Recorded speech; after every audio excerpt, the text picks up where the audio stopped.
Finally finished peak. Time to hand out more pamphlets to the public. Wow, this is really something great. Whoa! Hello class, today we will be working on Gitlow vs. New York, 1925 by Ben, Cormac, and Samyam. So for some background info, Gitlow was a socialist and a journalist, and for a clear definition of socialist state, usually believe in collective ownership that will lead to more equal, fair, and wealth. He was arrested in 1919 because he had distributed a document that was called Left-Wing Manifesto. The Left-Wing Manifesto was two pragmatic documents created by the left-wing section of the Socialist Party saying that capitalism was in collapse, and in that document, they gave a lot of political strikes to overthrow the government and to build a socialist system. And then with this, Gitlow was convicted under the New York Criminal Anarchy Law, which was in 1902 after the assassination of William McKinley. Basically, the New York Criminal Anarchy Law described that no one under any circumstance should be writing any threats to overthrow the government. And during this arrest, it was occurring during the rise of national concern of socialism and communism.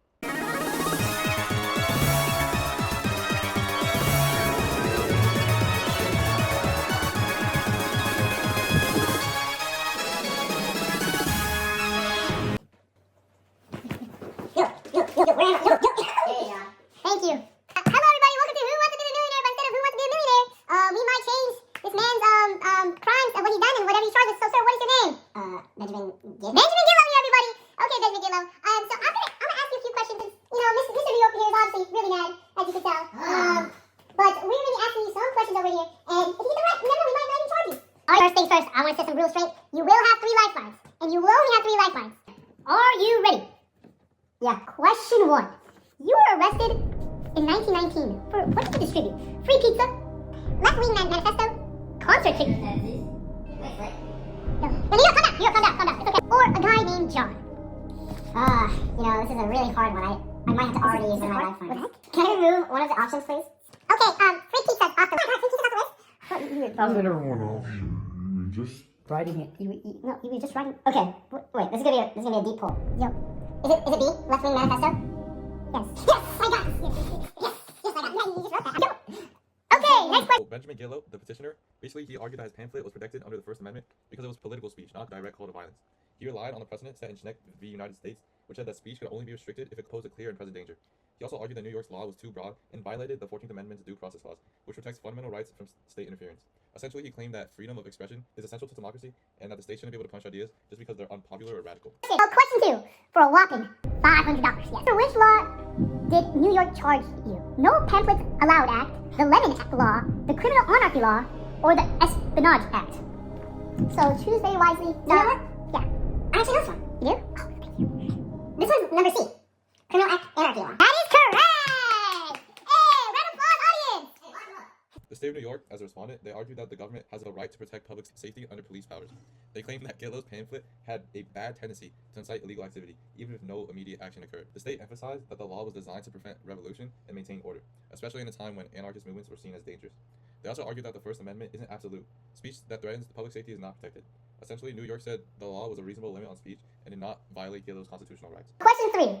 What was your main defense in court for $1,000? The First Amendment protects speech. I was bobbled? Pamphlets are recyclable. The law only applies to people named Chuck. Hey, Lexi, can I ask the audience, please? Wait, what? Can I ask the audience? Bruh. Hey, why are you getting all the hard questions? Like, bro. Sorry, he did. He does need help, New York, so you may have to answer this one. What was your main defense in court? He said First Amendment. Oh, really? Okay, so he's saying A. Do you want to stick with that? You know what? I think America is a nation of trust among our people. So I'm going to trust the New York City. Give me First Amendment. Wait. Yo, New York, go back. And that is correct. A. So The Supreme Court ruled that Gitlow's conviction was upheld under the New York Criminal Anarchy Law because it found that the government could prohibit speech that advocates for a violent overthrow of government, even if it doesn't incite imminent lawless action. The ruling of the decision was 2-7, with the Chief Justice being William Howard Taft. This was the first time freedom of speech was applied to the states in the Due Process Clause of the 14th Amendment by the Supreme Court. Question 4. Which amendment did SC use to apply free speech protection to the states? Okay. A. Second Amendment, Fifth Amendment, C. 14th Amendment, or D. The 21st Amendment for $4,000. What's 7 times 2? 7 times 2. That's 14, right? Yes, that is 14. Yeah, and then What's 16 minus 2? Isn't that also 14? That gives me enough confidence to believe That the answer is the 14th Amendment. But no, you can't. This is not. 49. That is right. Wow. Okay, so why is this significant and important? Well, this is the first time freedom of speech and press was applied to the states, meaning the case was established while the states could still restrict speech that posed a dangerous tendency to endanger public safety, but the First Amendment still applied to them. And Gitlow was one of the first cases to apply for incorporation doctrine, using the 14th Amendment to make the First Amendment applicable to the state governments, not just the federal governments, and also emphasized selective incorporation as a key concept. Okay, fine. Question number 5 for a whopping $8,000. Okay, according to your pamphlet, workers must be referred to Steph.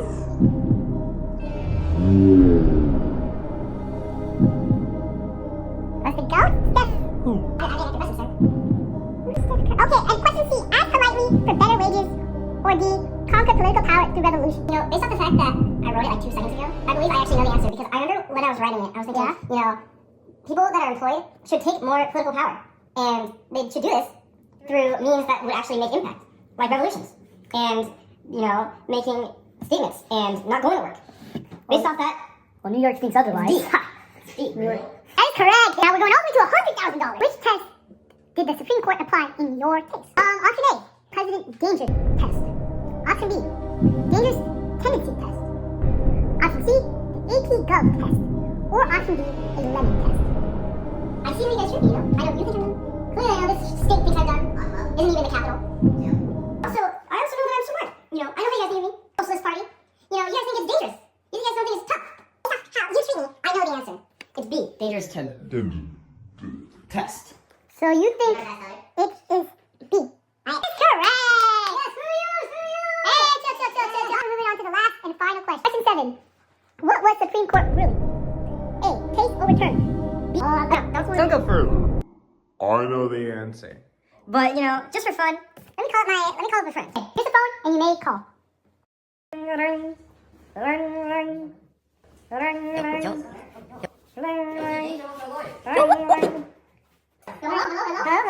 Who is this? It's your lawyer? Oh, yeah, I do got you. Okay, so I'm not a scam show host to keep me from being arrested. I don't know what I'm talking about. I need help on a question, basically. It's the last question, you know. It gives me $1 million, and then I'll be free, you know, it's tough. Okay, this is the question. What was the SE ruling? A, case was overturned. B, Acquitted. And I am given 1 mil. C, conviction upheld. And D, they refused to hear the case. Sir, your conviction is upheld. Do you not remember what you said in that article, sir? No, but you're wrong. Sir. No. Sir, no, it's C, sir. It's B. Sir, Low budget. That's stupid. Who's this guy? Why is he hosting? He's stupid. So, you had a good call, sir? Yeah, but, you know, not the brightest tool in the shed. So, sir, after, you know, you talk with your lawyer, what do you think the answer is? What do you think the answer is? I don't know. Sir, wait. Are you sure it's B? I know it's B. I don't know. There's no way I know. B. New York, do you want to come here? Yo. Hey, yo. Benji. Hey. My boy. You must have not been paying attention to that dangerous tendency test, huh? I got it right. Yeah. Winford B. The Criminal Anarchy Act says that you are cooked. You're cooked. It's 14th Amendment having you, pal. Okay? The bottom line. I'm here. I'm sorry. We can't. I can't go back.